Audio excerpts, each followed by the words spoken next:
국민 여러분, 안녕하셨습니까? 인도태평양 전략연구원 최수용입니다.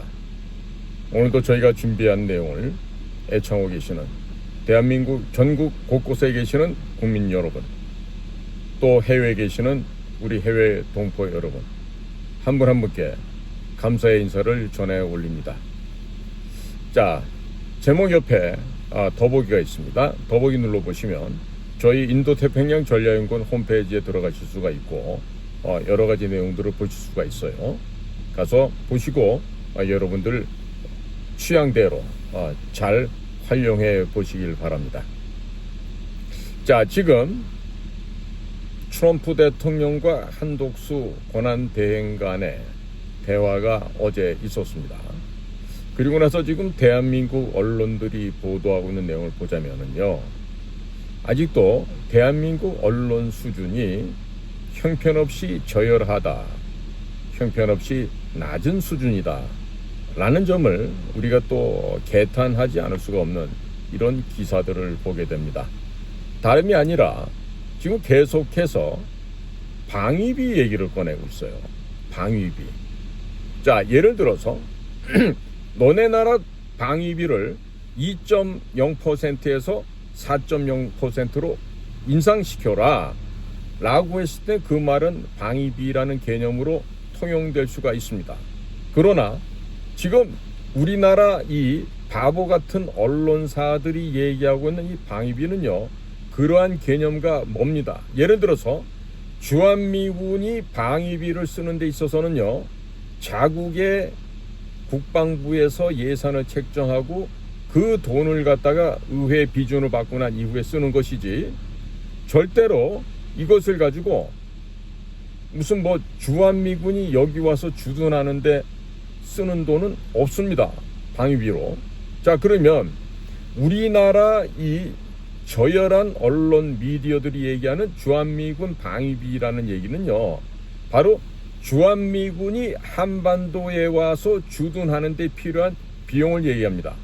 정확히 말하면 주한미군 주둔 비용을 분담해서 나누자, 이런 얘기예요. 그리고 소련이 망해서 러시아로 돼 있는 1991년도 이전까지는 전부 다 미군이 한반도에 주둔하면서 소요되는 전기, 물, 식량 모든 필요한 경비를 미국이 다 부담을 해서 쓰다가 소련이 망하고 난 이후부터 이 주한미군 주둔 비용을 절반씩 내는 식으로 해서 오늘날까지 진행이 되어 왔죠. 그러다 트럼프 행정부 1기 때 미국의 에스퍼 국방장관이 있을 때 그때 조금 좀 인상시켜달라고 하는 걸 절반인데 그걸 못 내겠다고. 그러니까 대략 35억 달러가 지금 필요한데요. 35억 달러를 하나로 계산해보면 한 5조 원 됩니다. 그럼 현재 우리가 내는 거는 1조 한 2천억 되나요? 전 절반이 안 되는 돈을 내고 있는데 이것도 지금 더 낼 수 없다고 얘기를 하고, 우리나라 미디어가 됐든 언론사든 정치권이 됐든 보면은 참으로 한심하기 짝이 없는 그러한 이야기들을 하고 있는 것입니다. 그러니까 기본적으로 이 돈이란 것이 주한미군 같은 경우는요, 여기서 사격 훈련을 하잖아요. 총알 한 발을 쏘든 포탄 한 발을 쏘든 자기들 돈으로 사다가 쓰지, 그거를 대한민국이 지원해 주는 건 단 한 푼, 1원 한 장 들어가는 게 없어요. 그러니까 늘 언론에서 말하고 있는 이 방위비 분담, 이 얘기는요, 아주 잘못된 표현이라는 걸 제가 지금 오늘 이 시간을 통해서 국민 여러분들께 말씀을 드리고 싶습니다. 그러니까 이런 식으로 멍청한 짓을 자꾸 하잖아요. 그러면 미국에서 볼 때는요, 야, 이것들 정말 개 돼지들 아니야? 이런 식의 생각을 할 수가 있단 말이에요. 지금 작년 트럼프가 대통령 선거를 준비하면서 아마 시카고였던 걸로 기억나는데, 그 이코노미 컨퍼런스에서 그 얘기를 하면서 나토의 회원 국가들이 자국의 방위비를 분담을 별로 안 한다. 1%, 어떤 데는 1% 미만도 있고. 그러니까 그 나토 회원국들의 방위비를 높여서 증액을 해서 우리가 대신 내고 있는 돈을 갖다 좀 우리가 경감을 해야 되겠다. 그런 차원에서 나토 회원국들의 방위비, 국방비를 인상해야 된다는 걸 얘기를 했어요, 먼저. 그러다가 예를 들면 한국 같은 경우는 머니머신이다. 돈을 잘 버는 국가다. 지금은 아주 윤택하게 잘 사는 나라다. 그러니까 한국한테는 소위 미군이 한국 한반도에 주둔하는 데 들어가는 비용, 그 비용을 한 100억 달러 요청해도 되지 않을까 한다. 이런 의견을 얘기한 적이 있었어요. 그렇다고 해서 야, 다음부터 주한미군 주둔 비용에서 니네가 100억 달러 내, 이 얘기는 또 아직 아니에요. 너네들이 더 내줬으면 좋겠는데 너네가 이렇게 잘 사니까 한국 같은 경우는 주한미군 주둔비 비용 분담금으로 한 100억 불 정도를 낼 수도 있지 않을까. 이거라면서 먼저 지금 통선을 갖다가 딱 끼워 올린 거란 말이에요. 그럼 제가 제 방송에서 여러 차례 이런 얘기를 했죠. 자, 주한미군 주둔 비용에 우리가 반 정도도 채 안 내고 있는데 일본 같은 경우는 지금 75%나 내고 있어요. 만약에 100원이면 75원을 일본이 내고 25원만 미군이 내는 거죠. 그러면 우리는 지금 어떠냐. 100원 가운데 우리는 한 30원 정도 내는 거예요. 3분의 1 조금 넘게. 한 35원? 나머지는 다 미군이 아직도 미국 쪽에서 부담을 한단 말이에요. 자, 그러면 미국 사람 입장에서 볼 때는 공평하지 않다고 생각할 수 있겠죠. 왜?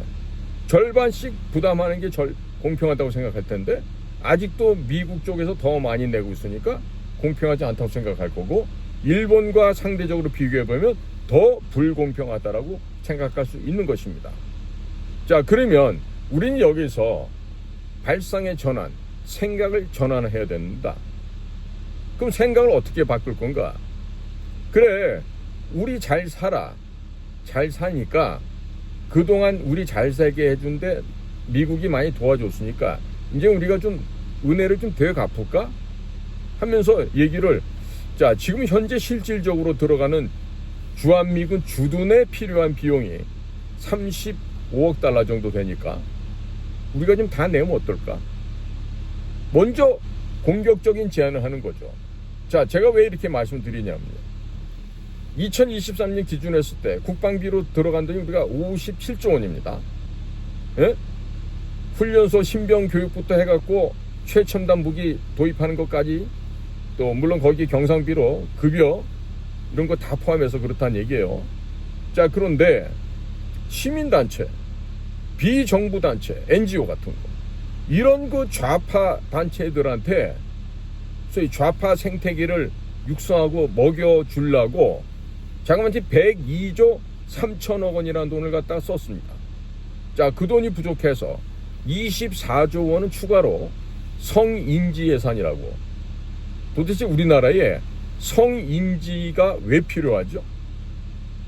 LGBTQ가 우리나라도 그렇게 많아요? 자, 지금요, 이런 얼토당토하지 않는 이런 곳에다가 돈을 갖다 썼어. 그러면 102조 3천억에다 24조 더하면 126조 3천억이에요. 그거 절반만 딱 띄어서 하면 얼마입니까? 63조 1,500억쯤 되겠죠. 그럼 63조만 조 단위만 생각하셔도 국방비에다 더하면 바로 120조가 됩니다. 그러면 120조가 되니까 그 돈을 가지고 얼마든지 5조 원 정도 주한미군 주둔에 필요한 경비를 우리가 전액을 다 내주고 큰 소리 칠 수가 있죠. 그러면서 이번같이 관세 문제가 대두되었을 때 트럼프한테 정식으로 요청을 할 수 있는 거 아니에요. 야, 지금 주한미군 주둔 비용은 우리가 지금 다 낼게. 그런데 혈맹 간에 체면이 있지. 응?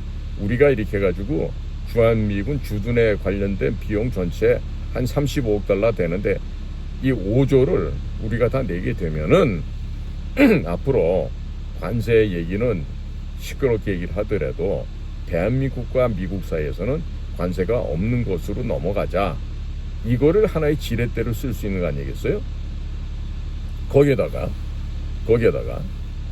만약에 지금 트럼프가 주한미군 주둔 비용을 100억 달러 정도도 한국이 낼 수 있지 않을까? 왜? 머니머신이니까, 돈 찍어내는 기계니까.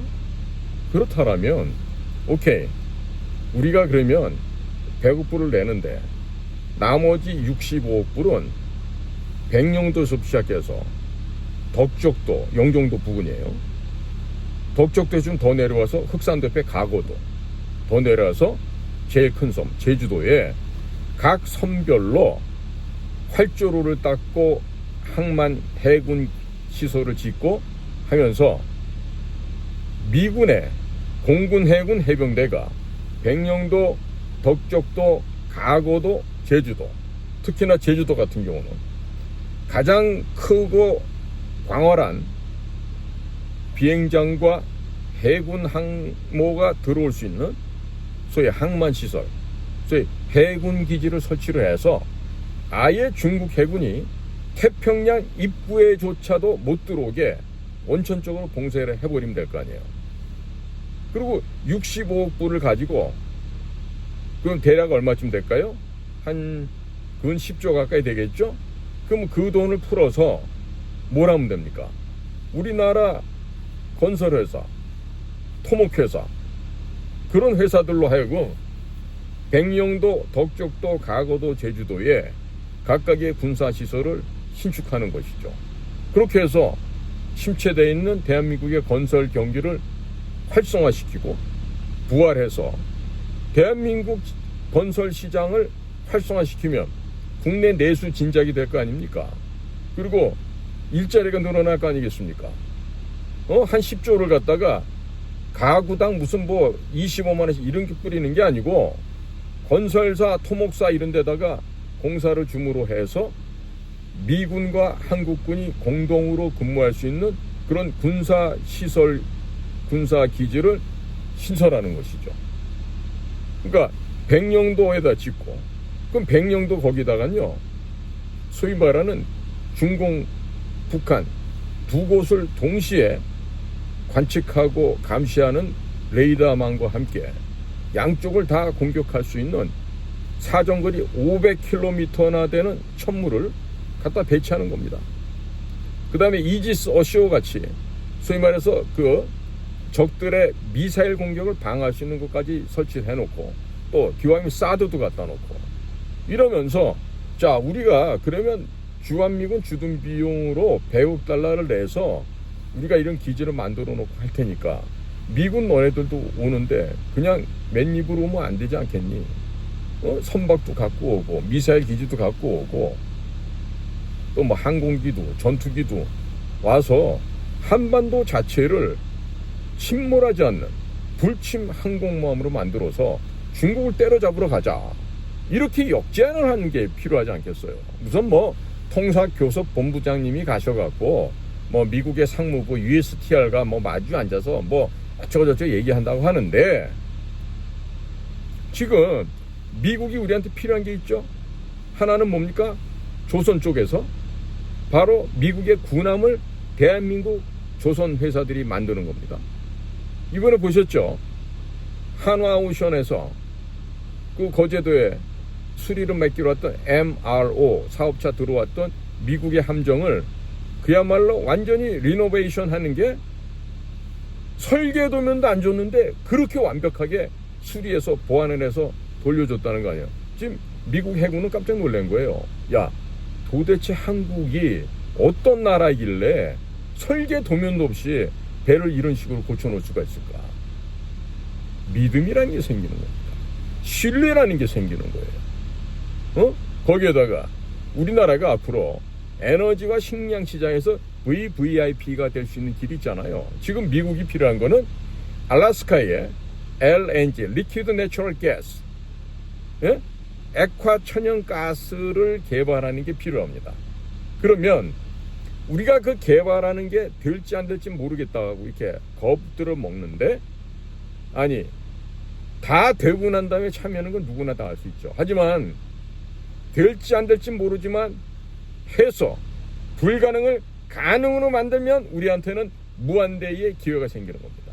그러면 개발의 원천을 책임지고 있는 대한민국이 알래스카에서 LNG를 개발을 하고 그 개발된 가스를 파이프라인을 통해서 앵커리지까지 끌어오고, 그렇게 해서 그 가스를 액화 천연 가스를 실어 오면서 얼마나 우리가 VVIP 대접을 받을 수가 있겠어요. 그러면 자연 자원을 개발해서 미국에 이득을 만들어 주면서 우리도 그와 걸맞는 이득을 또 가져오면서, 그리고 식량까지도 미국 식량을 우리가 많이 수입하는 입장에서 에너지와 식량 시장에 큰 손이 될 수 있는 거예요. 그러면 우리가 오히려 미국한테 큰 소리 칠 수 있죠. 여보게들, 과거에 우리 전쟁 났을 때 그대들이 와서 많이 도와줘서 고마운데, 이제는 우리가 이렇게 먼저 나서서 부전자원도 개발을 하고 또 식량도 우리가 가져다가 이렇게 많이 소비를 하고, 식량도 말이에요. 우리가 옥수수 품종 하나만 해도 대략 한 1000만 톤 정도를 갖고 옵니다. 콩 300만 톤, 밀 한 300만 톤, 합치면 1600만 톤이에요. 그러면 6만 톤급의 파나맥스급의 벌크선이 미국의 뉴올리안즈를 가서 실어온다 하더라도 한 1600에서 1700만 톤이니까 6만 톤짜리가 몇 번을 가야 됩니까? 100번 가면은 600만 톤이죠. 200번 가면은 1200만 톤. 거의 한 300회 정도 가까이 갔다 와야 그만한 식량을 가져올 수 있는 거 아니겠어요?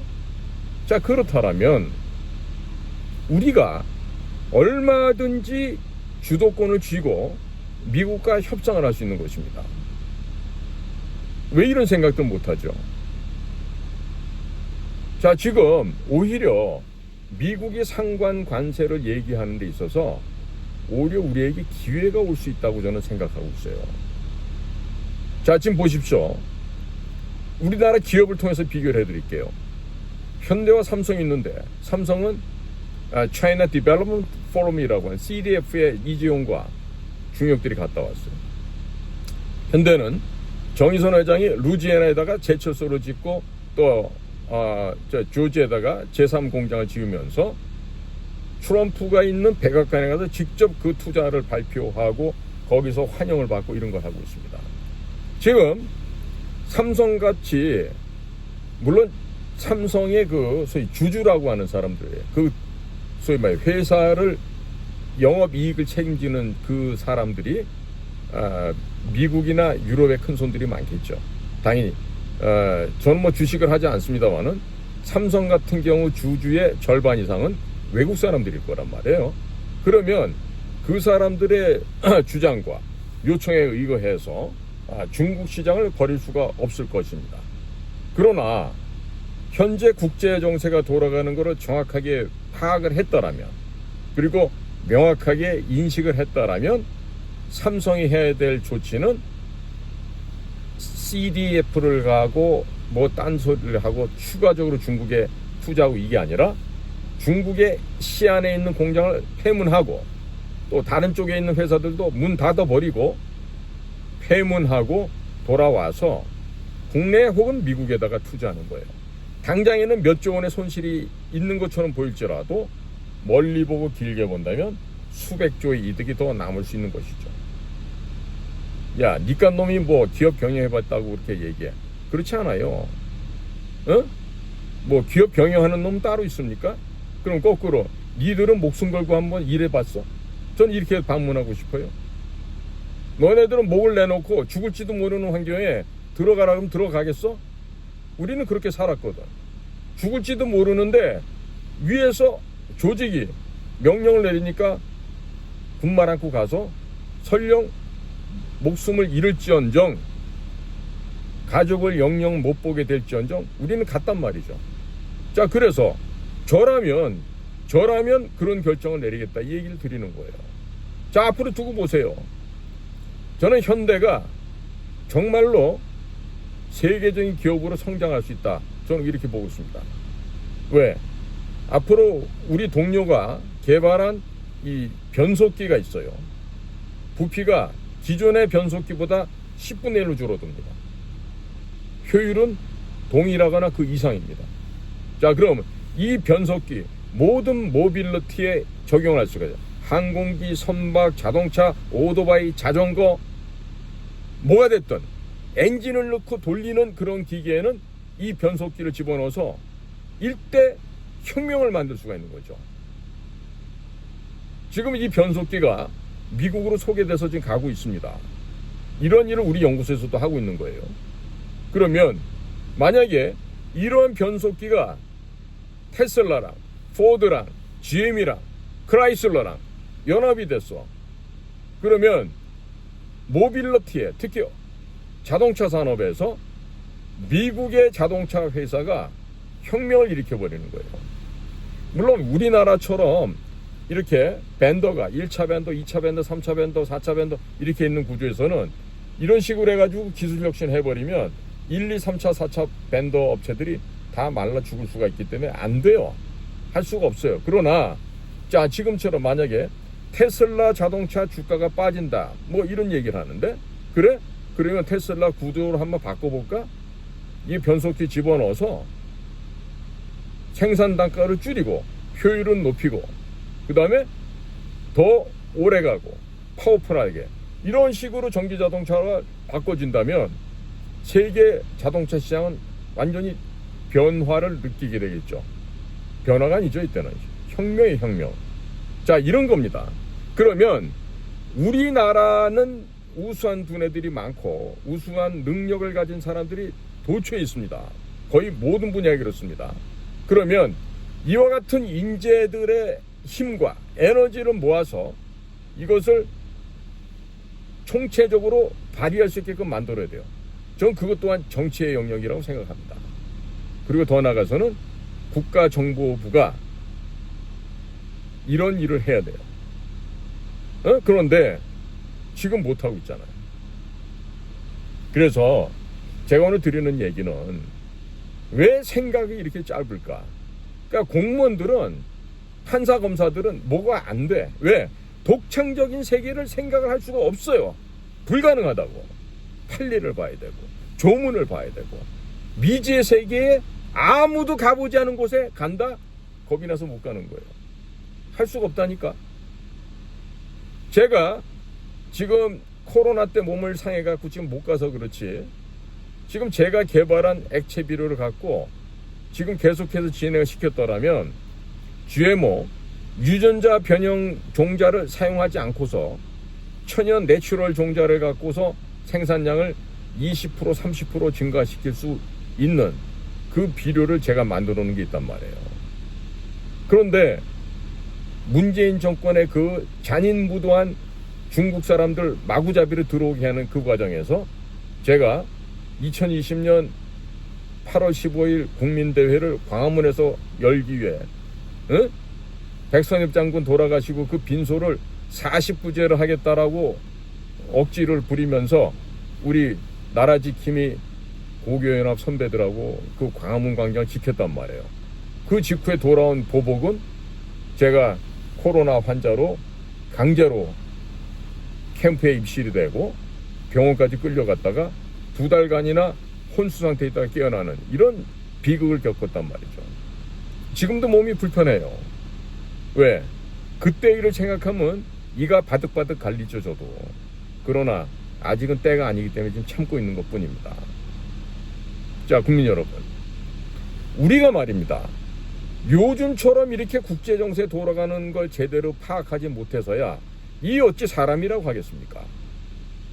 120년 전에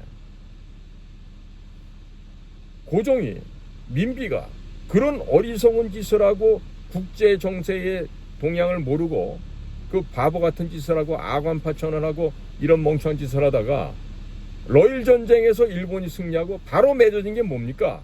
을사늑약 아니에요. 우리 외교권을 뺏겨버리지 않았습니까? 실제로 그때부터 1905년부터 이 나라는 외교권을 박탈당한 식민지 상태로 들어간 거죠, 사실상. 그런데 그 역사의 그 참담한 그런 패배의 현장을 우리가 인식하고 있으면서 오늘날 똑같은 잘못을 또 한다? 이거는 사람이 아니죠. 그렇기 때문에 사람이냐 짐승이냐로 구분하는 것은 뭐다? 역사를 아느냐 모르냐에 따라서 구분이 되는 거 아니겠습니까? 당시에 웬스카이 원세계라는 자가 와서 우리나라 젊은 여성들을 능욕하고 첩을 수명이나 거늘고 다니면서 그렇게 이 나라를 짓밟고 까불고 다니다가 청일전쟁에서 청나라가 대패를 하죠. 그리고 그들의 운명이 어떻게 됩니까? 결국 공산화로 귀결되지 않습니까? 예?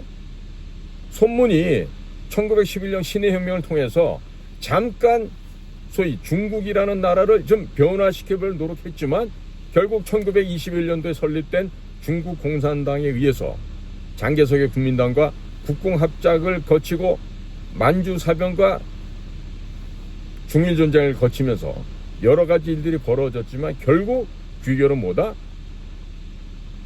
중화인민공화국이라고 하는 공산당 정권이 수립되는 거 끝나고 그 이후부터 중국 대륙은 비참하고도 처참한 암흑기의 세월을 지내게 되는 거 아니겠습니까? 자, 이런 역사를 되돌아본다라면은 우리는 지금 대오각성을 해도 부족하지 않겠습니까? 그렇지 않습니까, 국민 여러분? 아니, 저만큼 못 배운 분이 이 나라에 누가 있겠습니까? 예? 아니, 제가 이런 역사를 언제 배웠겠습니까? 저 중학교, 고등학교 때 배운 역사입니다. 그러면 저만 배웠겠습니까? 그런데 왜 모르는 척 하시죠? 왜? 뭐 때문에 그렇습니까? 지금 미국과의 관계에서도 그렇습니다. 지금 에너지 분야 산업, LNG 뿐만 아니라 셰일 가스, 셰일 오일도 있어요, 미국에. 거기에다 지금 군함을 건조해야 되는데 이 군함만 포함되는 게 아니에요. 잠수함과 항공모함까지 다 포함이 됩니다. 그러면 이러한 거대한 산업군이 있고 조선산업 하나만 보더라도 향후 30년 동안 자그마치 1600조 시장인데 1년에 50조가 넘게 벌 수 있는 그런 시장입니다. 그러면 뭘 해야 됩니까, 우리는? 뭘 어떻게 해야 됩니까? 전향적으로 반중 친밀해야 되는 거 아니겠어요? 친중 매국노, 나라를 팔아먹는 이 더러운 놈들을 잡아서 없애버리고 친미, 자유, 애국 그룹들이 이 나라를 맡아서 끌고 가야 되는 거 아니겠냐 이 얘기입니다. 그러지 않으면 결과는 뻔하잖아요. 지금 대통령 선거 새로 한다 해도 부정선거 물론 또 하겠지만 국민들께서 대우각성을 해서 소위 친중 매국노 이자들을 표를 안 주고 몰아서 말려 죽도록 하면 될 거 아니에요. 그렇지 않습니까? 제가 지금 꿈 같은 얘기하고 있습니까? 물론 국민의힘, 더불어민주당 다 중국 공산당의 2중대, 3중대들이죠. 저것들은 없어져야 될 조직들이에요. 그런데 지금은 딱히 지금 선거를 치러대니까 합종연횡을 잠깐 할 수밖에 없겠죠. 그렇지 않습니까? 그러니까 지금 뭐 중도 확장을 해야 된다 이러는데 아니 그 중도라는 게 어디서 실제로 존재합니까? 다 뭐냐면요. 지 입에 떡 많이 들어오고 배부르고 등 따시면은 그게 최고 아니겠어요? 자, 국민 여러분한테 제가 여쭤보겠습니다.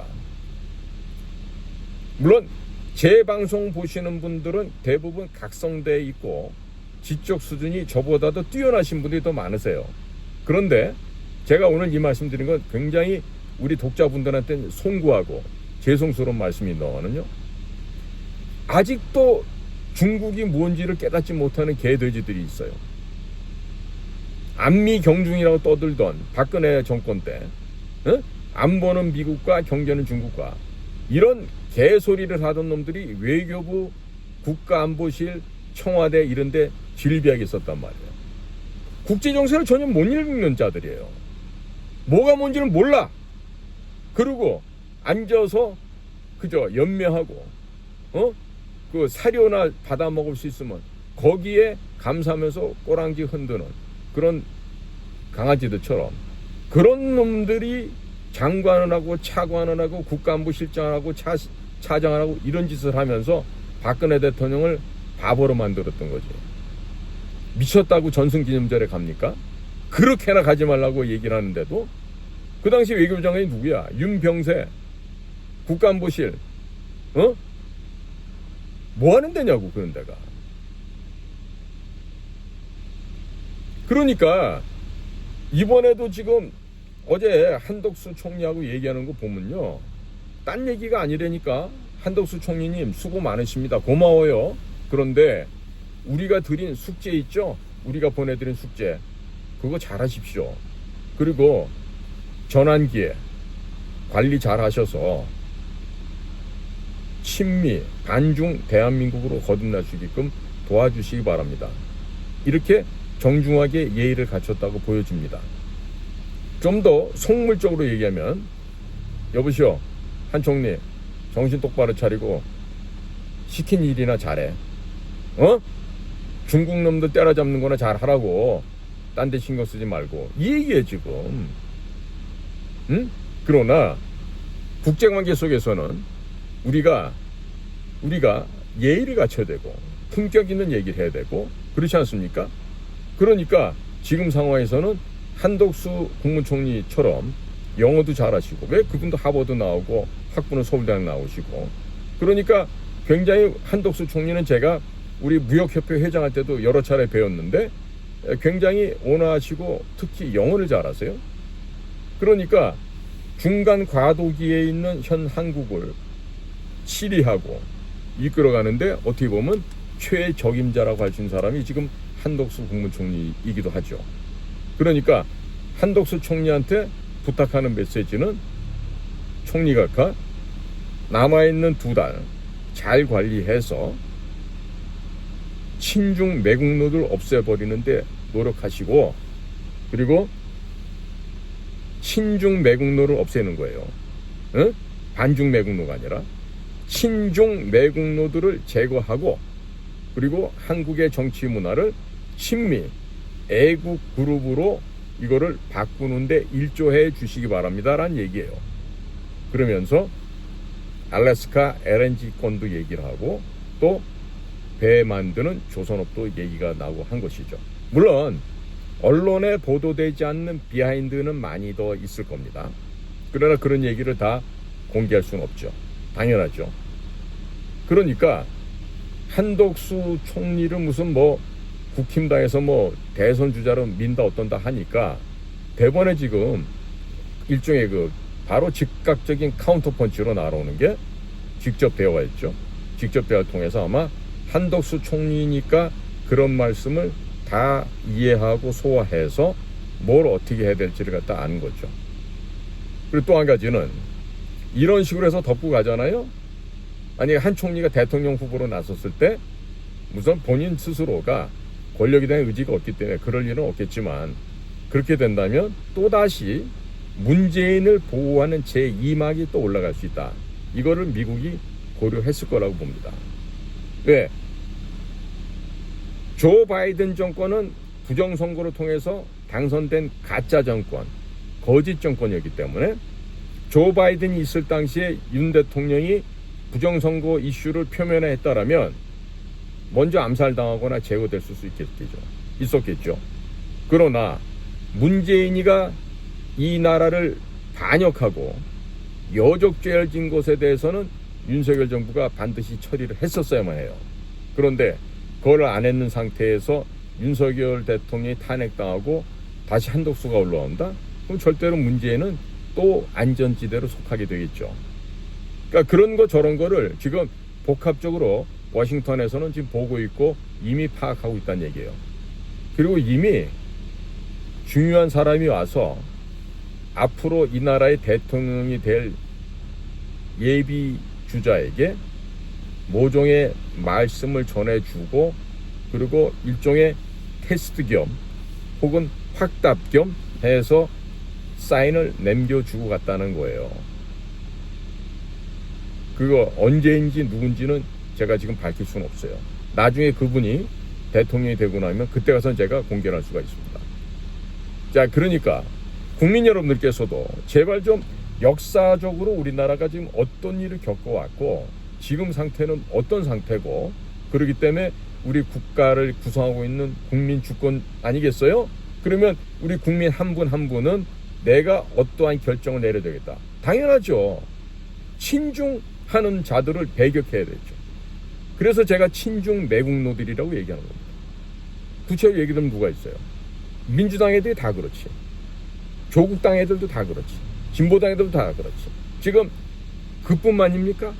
국힘당 108명 안에도 제가 볼 때 절반 이상은 친중 매국노들이에요. 자, 그러면 그런 친중 매국노들이라 하더라도 걔네들이 일단 지금 의회를 구성하고 있는 구성원들이니까 그 토대를 통해서 일단은 잠식하에 들어가서 대통령 선거에서 이기고 그 다음에 없애야 되겠죠.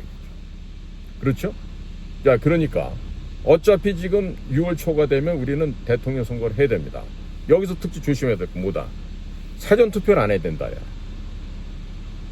자유우파라 그러면서 자유공화 애국시민이라고 하면서 사전투표하는 자들은요 앞으로 숨 쉬지 말고 살기 바라요. 네. 숨 안 쉬면 어떻게 되는지 아시죠? 숨 쉬지 마세요. 그런 분들은 앞으로는. 응? 그래야만 새롭게 부정선거를 깨닫고 선관위가 어떤 존재인지 알고 헌법재판소가 얼마나 무도한 집단이라는 걸 아는 사람이 대통령이 되어서 이것들을 하나하나씩 적폐 넘어라서 제거를 해야 되지 않겠습니까? 물론 총선을 다시 해서 가짜 의원들을 다 쫓아내고 모든 특권도 없애버리고 숫자도 한 100명 정도로 줄여버리고 100명 미만으로 제 생각 같아서 한 50명만 했으면 딱 좋겠어요. 그렇게 해서 우리나라 정치 문화를 바꿔야 돼. 거기에다가 새로 된 대통령은 소위 말하는 현대판 신식 삼천교육대를 만들어서 한 100만 명 정도는 정신교화를 시켜야 된다고 봐요. 그렇게 새로운 삼천교육대를 통해서 굴렸는데도 정신개조가 안 된다. 그러면 그 다음부터는 방법이 하나밖에 없지.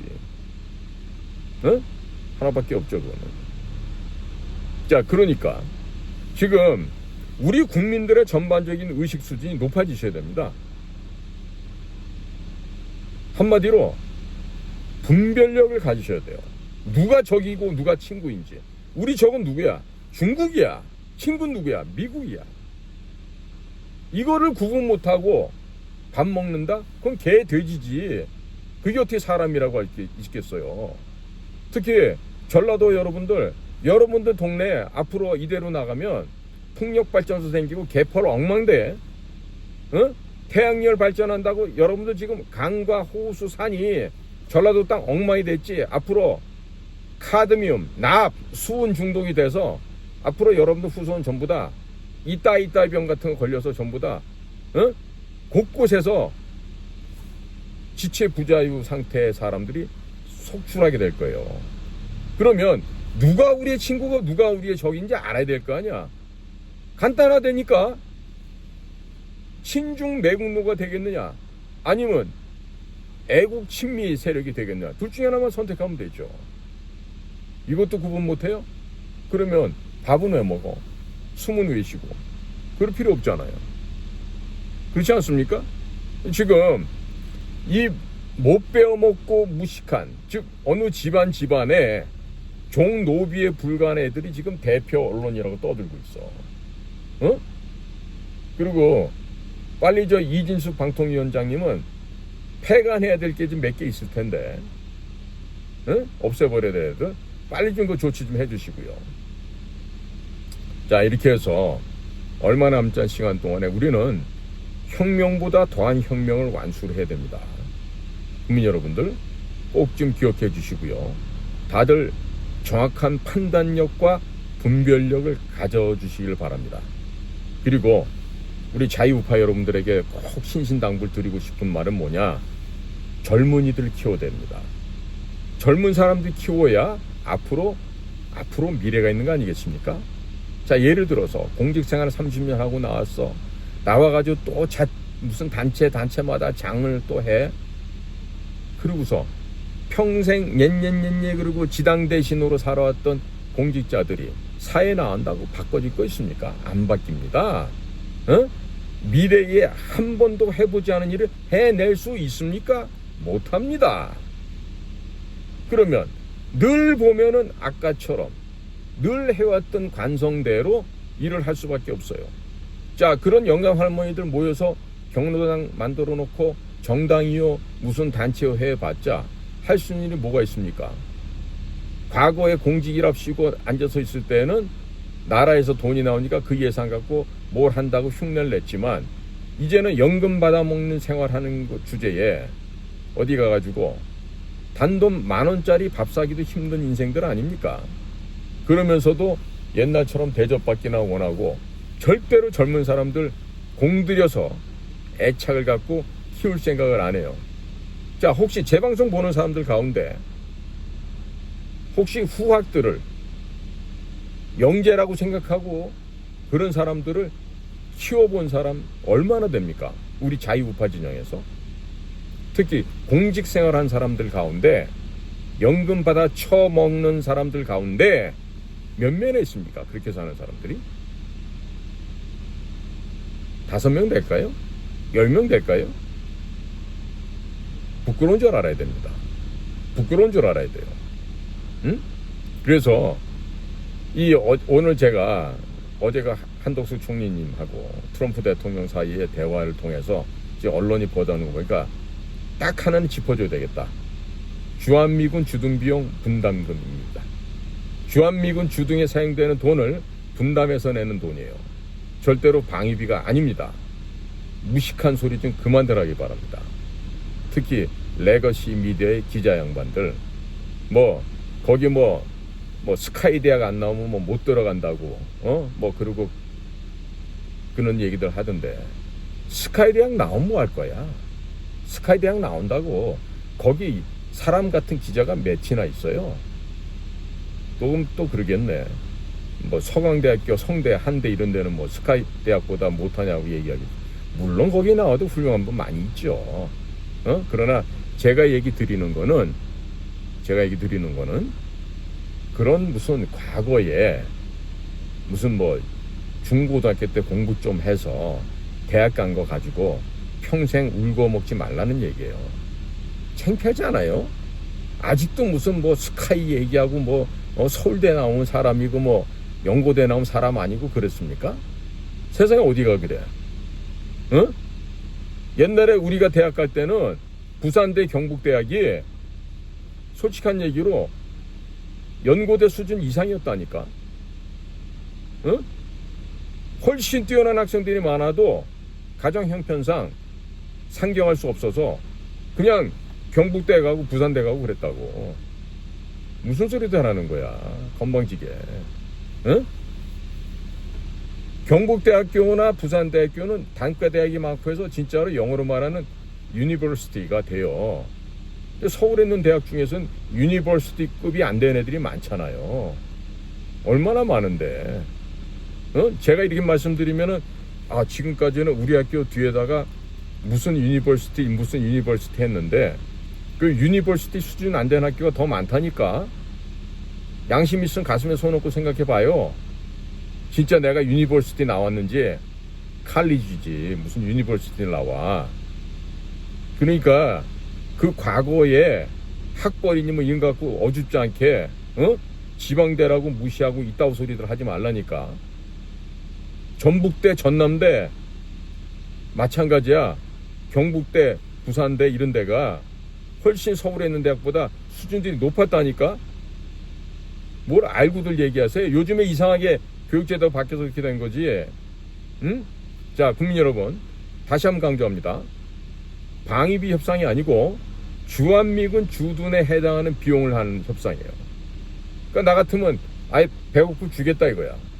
배고프 준다고 해놓고 사드 한 10개 포대 데리고 와. 그 다음에 우리가 항만이랑 활주로랑 다 지어줄 테니까 일본에 있는 미군들 끌고 와. 거기 지진 때문에 위험한데 요코스카에 있는 실함대 달로 제주도로 이사 오라고 해서 여기서 중국의 목을 갖다 치자는 얘기 아니에요.